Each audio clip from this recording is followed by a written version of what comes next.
J'ai pratiqué deux sports individuels pendant quasiment 10 ans, le judo et le tennis.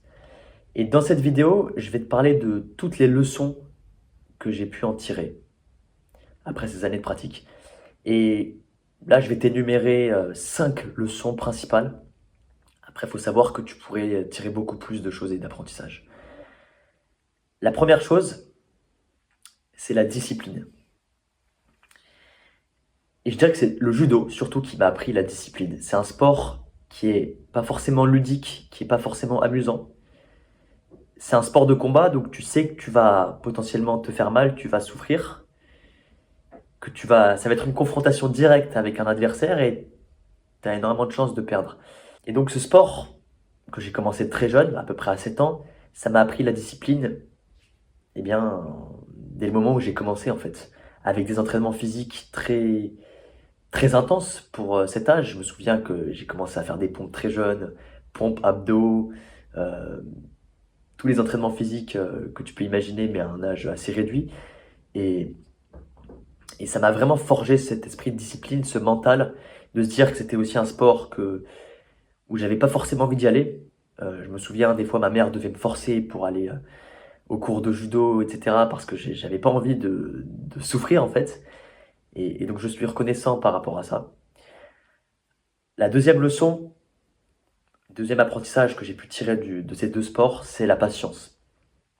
On dit souvent qu'au judo, et en tout cas, c'est ce que mon maître nous disait, c'est qu'il faudrait 2 vies pour connaître le judo. Et en fait, c'est pas déconnant. C'est-à-dire qu'il y a tellement de prises, tellement de techniques à apprendre et à intégrer par cœur qu'une vie n'est pas suffisante pour maîtriser ce sport. Et donc ça prend du temps. La prise la plus simple au Sotogari, que tu connais même certainement, en fait, très peu de gens la maîtrisent sur le bout des doigts. Donc ça va prendre du temps et il va falloir être patient. Et tu sais que même avant d'avoir un bon niveau, c'est-à-dire, je pense, d'avoir la ceinture noire, eh bien, rien que ça, va falloir beaucoup, beaucoup attendre. C'est-à-dire que nous, on passait une ceinture par an. Et je pense que c'est globalement ça encore dans la plupart des clubs. Et donc, une ceinture par an, tu commences à la blanche, t'as la jaune, t'as la orange, t'as la verte, t'as la bleue, t'as la marron. Et t'as des ceintures intermédiaires. Donc, rien que pour atteindre un niveau correct, je pense, il va falloir être très patient. Il faut savoir aussi qu'il y a un énorme gap entre la ceinture marron, là où je me suis arrêté, et la ceinture noire. La remise en question. J'ai connu beaucoup de défaites au tennis. J'ai fait un petit peu de compétition et c'est vrai que c'est un sport où je gérais très mal la défaite et je gérais aussi très mal la pression, en tout cas quand j'en faisais donc en étant plus jeune. Et donc, beaucoup de désillusions dans ce sport et beaucoup de remises en question. C'est-à-dire qu'à chaque fois que je perdais, je remettais tout en question.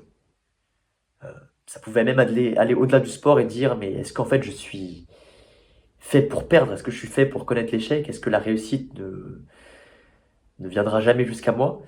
Et donc c'est vrai que maintenant j'en suis assez reconnaissant de me dire que j'ai pu apprendre grâce au tennis, aux défaites que j'ai pu subir, aux revers que j'ai pu subir. Mais donc j'en suis reconnaissant et c'est ce que je disais dans la vidéo précédente, on apprend plus de ses défaites que de ses victoires. Et si tu ne perds jamais, ça veut dire que tu tentes jamais. Donc c'est un peu un parallèle avec ce que je disais, mais perds un maximum de fois. Une troisième leçon, une quatrième leçon, pardon, c'est de se dire que ce n'est jamais fini. Tout peut basculer à n'importe quel moment, et ça c'est valable dans le sport comme dans la vie, et surtout quand tu t'y attends le moins. Et là, je l'ai beaucoup ressenti aussi au tennis. Euh, et je me souviens d'un match, petite anecdote, c'est un match où je menais 6-0, 5-0. Donc au tennis, tu dois gagner 2 sets, et un set se termine au bout de 6 jeux. Donc il y avait 6-0 pour moi, 5-0. Et devine quoi, j'ai fini par perdre ce match. J'ai perdu ce match alors que j'avais jamais été aussi proche de la victoire en fait. Et encore une fois, là, ça revient à cette remise en question, à l'apprentissage que tu peux faire de ce sport. c'est que il faut pas penser à la victoire. Parce que à partir du moment où tu vas commencer à la victoire et à te projeter, tu vas sortir de ton match et donc tu risques de perdre. Et je me souviens, ce match, il m'a tellement marqué que j'ai complètement pété un plomb sur le terrain. Il y avait mes parents qui regardaient, les parents de l'adversaire qui regardaient ce match. Et j'avais l'impression, avec du recul, d'être un enfant capricieux. J'étais en larmes, j'ai perdu tout mon fair play, tous mes moyens. Et ça a été une très grande leçon pour moi aujourd'hui.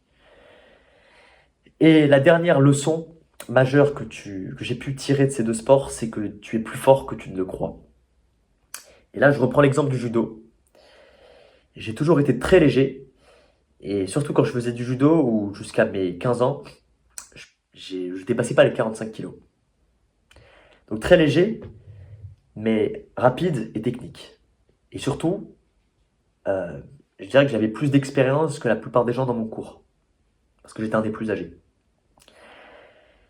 Et en compète, ça allait, puisque je combattais contre des gens de ma catégorie de poids, donc je m'en sortais plutôt bien, j'ai obtenu des médailles, etc. Mais à l'entraînement, c'est là où notre maître voulait un petit peu nous tester en nous faisant combattre contre des gens de différentes catégories de poids.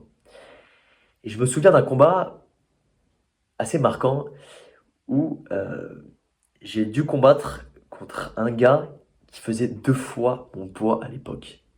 Il pesait 90 kilos, j'en pesais 45. Donc je te laisse imaginer, je te laisse avoir l'image en tête, imaginer un mec hyper balèze avec un mec tout fin et tout petit en face, l'un en face de l'autre. Et ce combat, en fait, ça aussi, ça m'a permis de tirer une leçon, c'est que c'est plus fort que tu ne le crois, puisqu'au final, j'ai réussi à gagner, à remporter ce combat. J'étais très technique, comme je disais. Lui était plus lent, moins technique. J'ai réussi à me servir de sa force et de son poids euh, pour changer l'issue du combat et à le remporter. Voilà. Voilà ces 5 leçons que j'ai pu tirer de ces deux sports. Tu pourras tirer énormément de leçons. Tu peux d'ailleurs même en commentaire rajouter, si tu as pu pratiquer ces sports ou d'autres sports individuels, des choses que tu as pu en tirer. N'hésite pas, ça pourrait être intéressant d'engager la discussion. Et en fait, rien qu'en voyant le code moral du judo, donc c'est un code moral, c'est avec 7 ou 8 valeurs majeures de ce sport, que ce sport veut t'inculquer et qui vont même au-delà du sport en fait, qui vont te servir pour la vie. Et ça t'apprend donc des leçons de vie en fait ce sport et je me souviens là, peut-être que tu l'as aussi vu pendant les Jeux Olympiques, les Japonais au judo. J'ai jamais vu autant de respect de la part de combattants. Les types, si tu veux, quand ils finissent quand ils terminent leur combat, ils vont saluer leur adversaire, ils vont saluer l'arbitre. Après, ils vont s'éloigner. Et avant de quitter le tatami, ils vont saluer, pour certains, chaque côté du dojo. Donc il y a ça, il y a aussi la maîtrise de soi. C'est-à-dire que tu regardes encore ces Japonais pendant les Jeux Olympiques ou pendant n'importe quelle compétition sportive, ils maîtrisent leurs émotions de A à Z tant qu'ils sont sur le tatami. Tant que le combat n'est pas terminé, qu'ils aient gagné ou qu'ils aient perdu, ils ne montrent pas de sentiments. Et je trouve ça fabuleux. Et c'est vrai qu'on parle beaucoup de musculation dans la sphère du développement personnel, donc pour te construire un petit peu ton physique de rêve. Mais il n'y a pas que ça. Il n'y a pas que ça comme sport. Là, je t'ai parlé de ces deux sports. Il y a plein d'autres sports de combat, il y a plein de sports individuels, il y a aussi les sports collectifs qui vont t'apprendre énormément de choses. Et donc, je t'invite vraiment à tenter un maximum de sports. Et d'ailleurs, tu pourras peut-être trouver une passion.